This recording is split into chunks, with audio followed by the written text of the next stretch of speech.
Welcome back to the channel. Welcome back to this show. Going to do a little bit of a match preview tonight.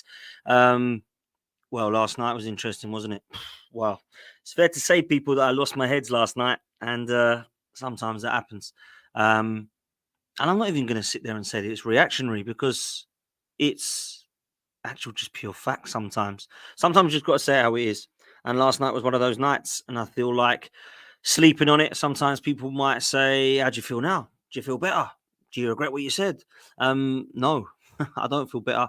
I don't regret what I said. I never do. I always speak from the heart. I always say out how it is. And some people love it. Some people don't like it. Some people think it's fair. We all have difference of opinions, people. But last night was a very, very difficult night. So what needs to happen now? Well, we need to bounce back, don't we? That's what we need to do. And this weekend is all about winning, and it's all about getting it back. Listen, it's my birthday tomorrow. I'm going to be 36, and this weekend, I hope, will be a blinder. I'm in Newcastle. It's one of the best places to go out. I have to go and have a good time, and I'm hoping that Arsenal can benefit a part of that. And what I mean by that is them obviously winning and not ruining it. So for me, I'm looking forward to it because it's a good place to go. I'm looking forward to going to St James's Park. It's always a great crowd, and I like the Newcastle fans. I can't lie, I like Newcastle the fan base. I think they're a great bunch, and I'm a big fan of what Eddie Howe's been doing at Newcastle. I think the football club have really deserved this, because they've gone through some absolute hell.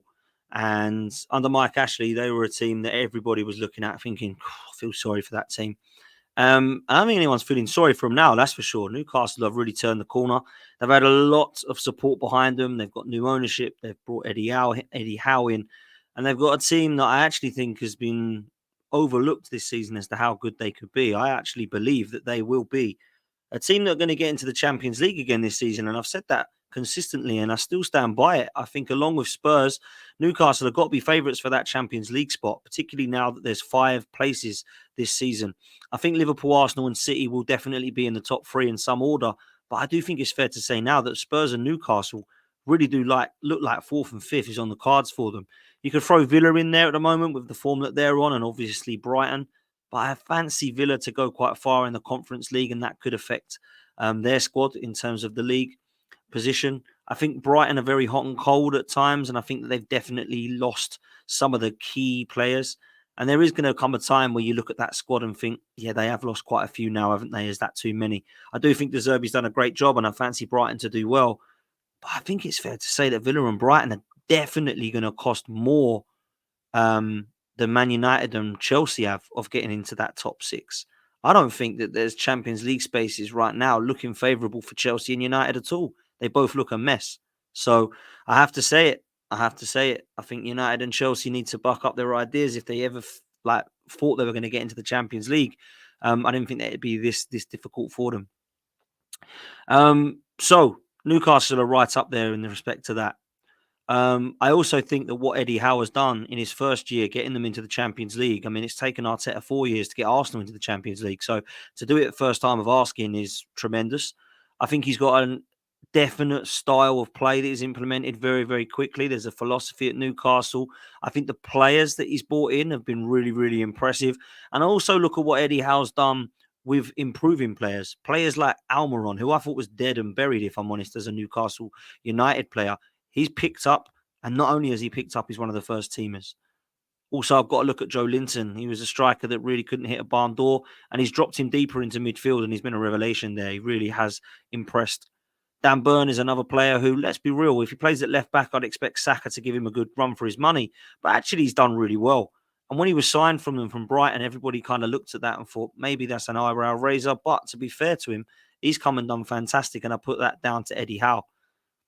Now, people say that Newcastle haven't really got the strength in depth because of the Champions League that they're now in. It's going to affect them. Well, they're still in the Carabao Cup. They're still going to go all out for a trophy. They're going to try and get as far as they can in that Champions League. They've actually got strength in depth, Newcastle. People say that they haven't. I disagree. I actually think they have got strength in depth. If you look at the players they've got out currently, you actually look at their centre forwards, it's better than Arsenal's. Isak and Callum Wilson, it's better than Jesus and Eddie. They've got Joe Linton and then Tonali. Now that he's out, they just put Bruno Guimaraes and Sean Longstaff or Joe Willock in. They've got 2 wide players in Murphy and Barnes that are still out, but that means they've still got Anthony Gordon and, of course, the player I've just spoken about, Miggy Almiron. I think that Lascelles being in is going to be a big, big loss because Botman is missing and he's fantastic. But let's be real, Fabian Schär is one of those players that actually is very underrated at Newcastle. Livramento and Lewis Hall can back up Trippier and Dan Burn, and obviously Nick Pope's in goal. So Newcastle are going to have a side that can cause us some problems. I think the key battles will be what happens with Martin Ødegaard, who I believe to start. Ødegaard had a fantastic game last season. And I think that when Bruno Guimaraes allows some space in midfield, that was why Ødegaard was getting on the ball. Bruno presses. When he presses and we can win that ball back, he's out of position. Ødegaard's got all the space in the world.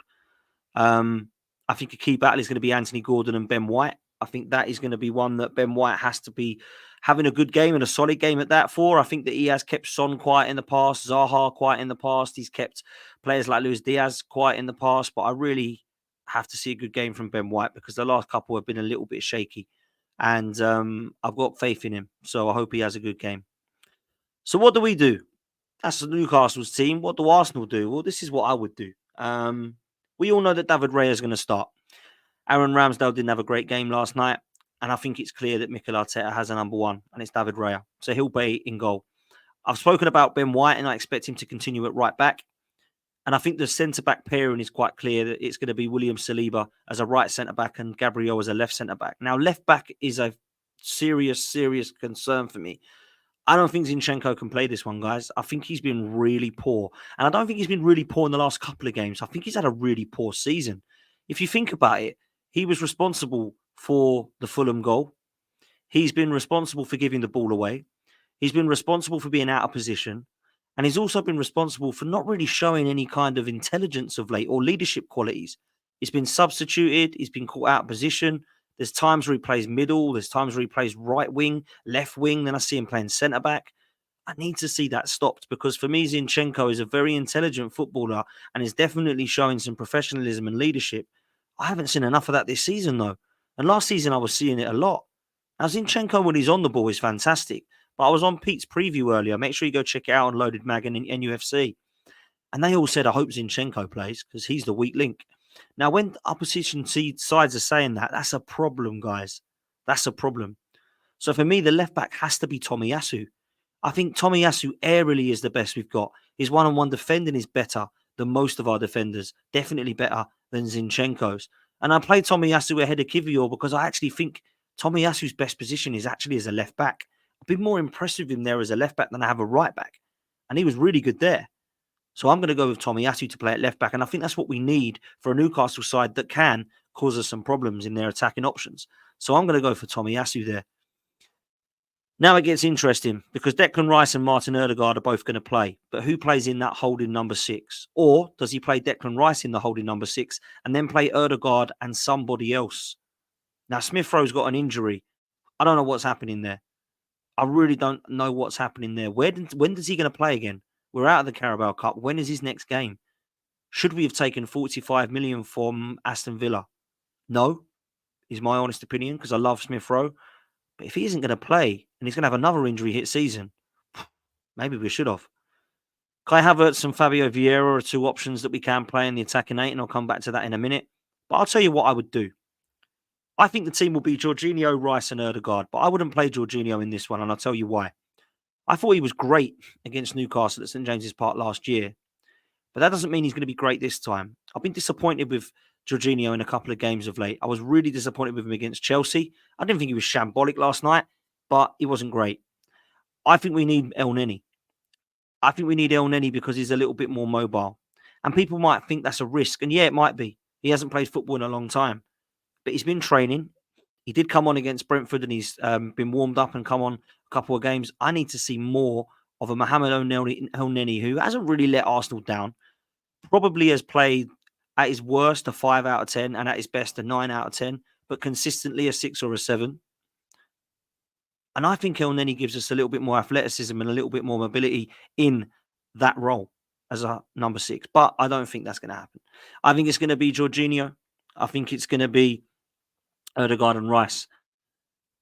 Both of them need good games. Our trio needs good games because our midfield trio was a shambles last night. Vieira, Havertz and Jorginho should all hold their heads in shame because Paqueta, Alvarez and Souček is a better three than that. That's how poor it was. So I need to see more. Then we come on to the front three. Saka's going to play on the right. And then there's question marks. I think it will be Martinelli on the left and Eddie Nketiah through the middle. But you know what I would do? I would play Trossard on the left, Saka on the right, and Martinelli through the middle.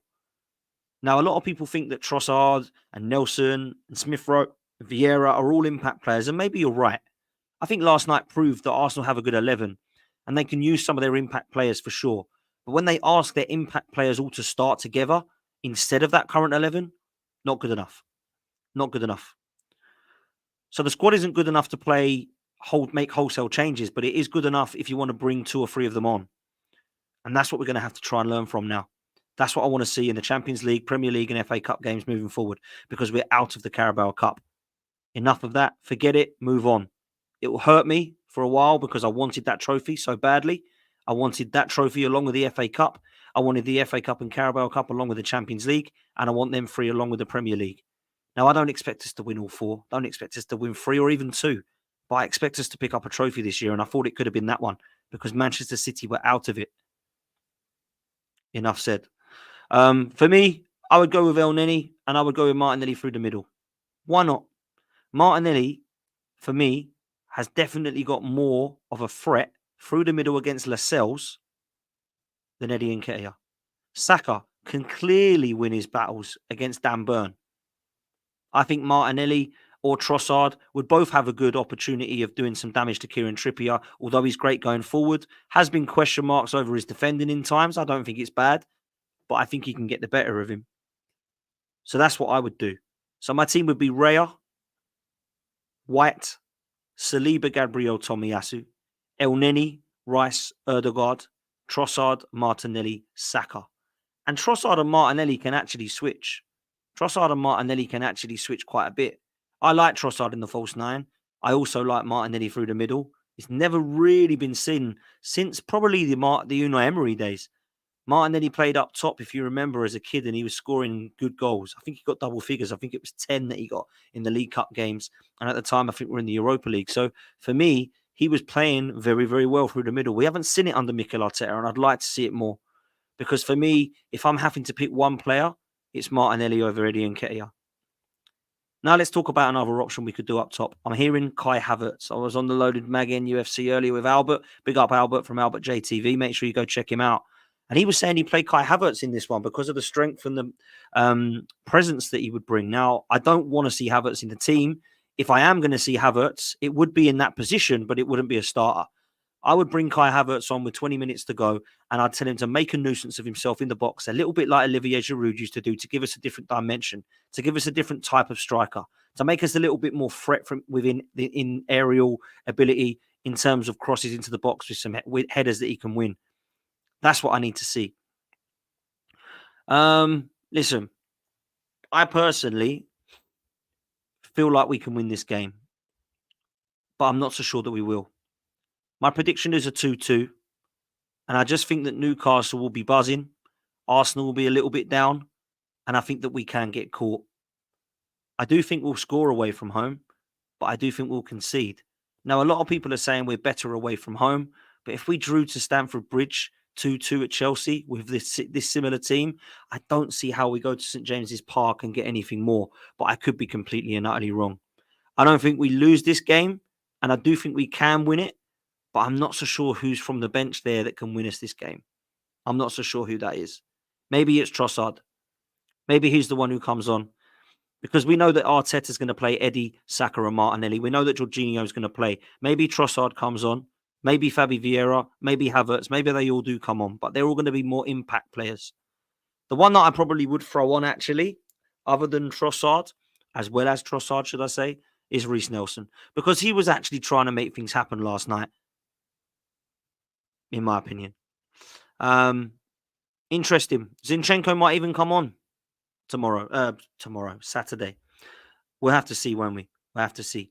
Where does this leave us if we don't get a win? Well, we have to beat Burnley and Seville, and we have to pray that after the international break, we get our old Arsenal back. Let's hope that we get our old Arsenal back at the weekend. I think we have to, because I think the players know and the manager knows our fan base are not happy. Now, there's some section of the fan base, unfortunately, that just literally anything can happen and they're always super positive. Go support your club how you want, but we can't be happy about what we've seen last night.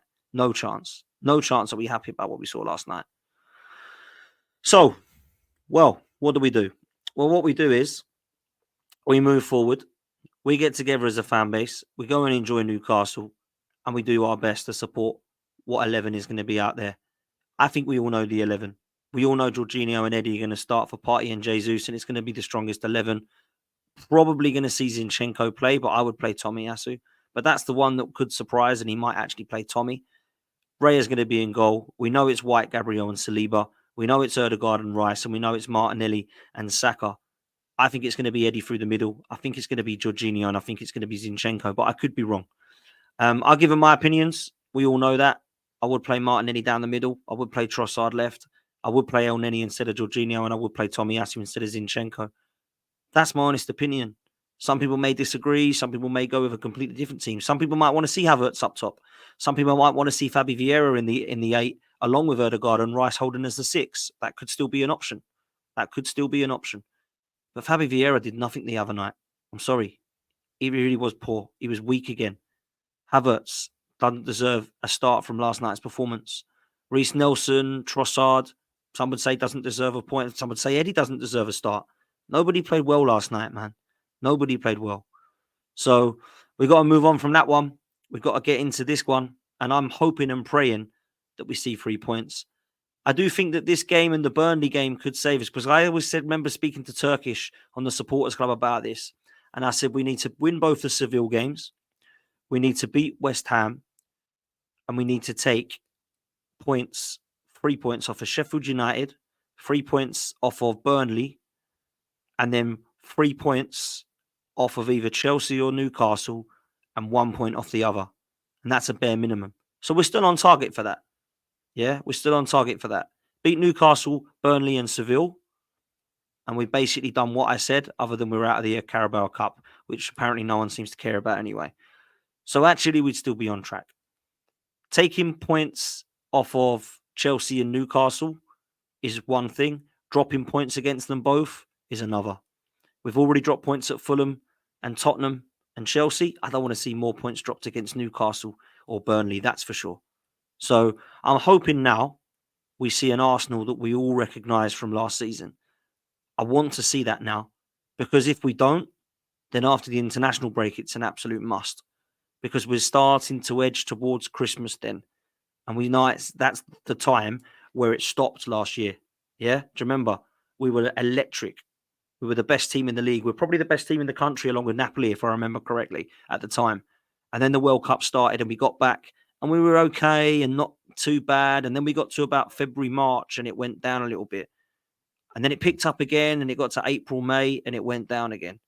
So for me, if we get creeping towards Christmas and we're still playing like this, at some point we've got to go again. And we've got to start blitzing teams with that football. So let's see what happens.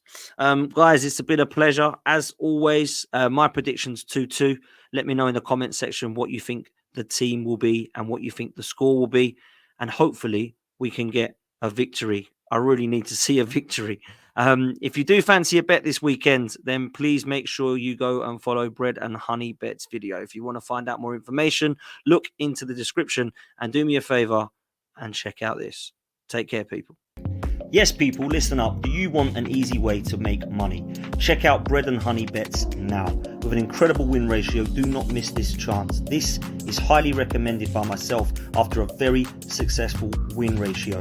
With betting tips from professionals on your favourite sports such as boxing, MMA, Formula 1 and football. Check it out for yourself for only £10 a month with guaranteed return on investment. Check out Bread and Honey Bets now on the Patreon or follow the link in the description. Check it out, people.